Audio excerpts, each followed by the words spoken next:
Next question, నేర్చుకున్న విషయాన్ని ఎక్కువ కాలంలో స్మృతిలో నిల్వ చేసుకున్నటకు ఈ ఆచరణ పడదు.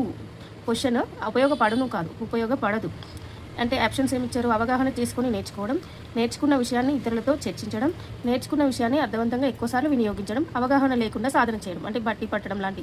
నేర్చుకున్న విషయం ఎక్కువ కాలం గుర్తుంచుకోము, నిల్వ చేసుకోము, అది మనకు ఆచరణకు ఉపయోగపడదు. ఇదేంటి? అవగాహన చేసుకుంటే గుర్తుంటుంది, నేర్చుకున్న విషయం ఇతరులతో చర్చించినా గుర్తుంటుంది, అర్థవంతంగా ఎక్కువసార్లు విన్నా గుర్తుంటుంది. కానీ అవగాహన లేకుండా బట్టి పట్టడం వల్ల, ఏం సాధన చేయడం వల్ల గుర్తుండదు. ఆన్సర్ ఈజ్ 4th వన్, అవగాహన లేకుండా సాధన చేయడం. నెక్స్ట్ క్వశ్చన్, ఒక బాలుడు పాఠశాలకు మొదట్లో ఆసక్తి లేకుండా హాజరయ్యాడు. ఆ తర్వాత తన వినూత్న ఆలోచనలకు ఉపాధ్యాయుని నుండి వచ్చిన ప్రశంస కారణంగా ఉత్సాహంగా పాఠశాలకు హాజరవుతున్నాడు. దీనికి ఒక ఉదాహరణ. అంటే ఆప్షన్ సాంఘిక అభ్యసన సిద్ధాంతం, యత్నదోష అభ్యసన సిద్ధాంతం, కార్యసాధక నిబంధన సిద్ధాంతం, సాంప్రదాయక నిబంధన సిద్ధాంతం. మొదట్లో ఆసక్తి లేకున్నా తనను ఉపాధ్యాయుడు మెచ్చుకోవడం వల్ల ఉత్సాహంగా స్కూల్కి వెళ్తున్నాడు. దట్ ఆన్సర్ ఈస్ కార్యసాధక నిబంధన సిద్ధాంతం. నెక్స్ట్ క్వశ్చన్, NCF 2005 ప్రకారం జ్ఞానాన్ని ఇలా పొందాలి. ఆప్షన్స్, నిల్వ చేయబడిన సమాచారం నుండి తిరిగి పొందాలి, పాఠ్యపుస్తకాల్లో అందుబాటులో ఉన్న సమాచారం ఆధారంగా మాత్రమే నిర్మించబడాలి, అనుభవజ్ఞులైన పెద్దల నుండి నిష్క్రియాత్మకంగా స్వీకరించాలి, అనుభవాలు పరస్పర చర్యల ద్వారా నిర్మించబడాలి. NCF 2005 ప్రకారం జ్ఞానాన్ని ఇలా పొందాలి. ఎలా? This is the answer. అనుభవాలు పరస్పర చర్యల ద్వారా నిర్మించబడాలి. Next question,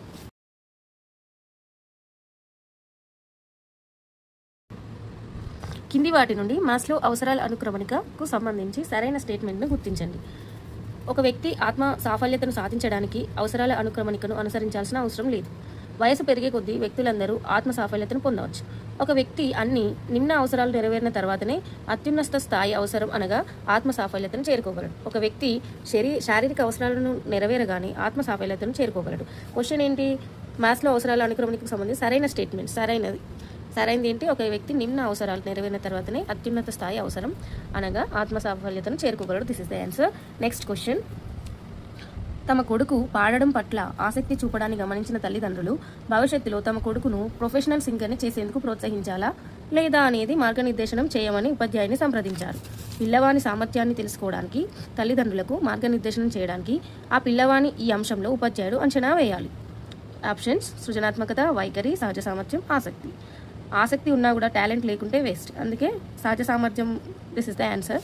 next question, RTE చట్టం 2009లోని సెక్షన్ 29(2) ప్రకారం విద్యా ప్రణాళిక మూల్యాంకన విధానాన్ని నిర్దేశించేటప్పుడు అకాడమిక్ అథారిటీ కింది వాటిలో ఒకదాన్ని పరిగణలోకి తీసుకోవాల్సిన అవసరం లేదు. ఆప్షన్స్, పిల్లల జ్ఞానం, సామర్థ్యం, ప్రతిభను పెంపొందించడం, పిల్లల జ్ఞాన అవగాహనపై సమగ్ర నిరంతర మూల్యాంకనం, పిల్లల సర్వతోముఖాభివృద్ధి, బోధన మాధ్యమం వీలైనంత వరకు 6వ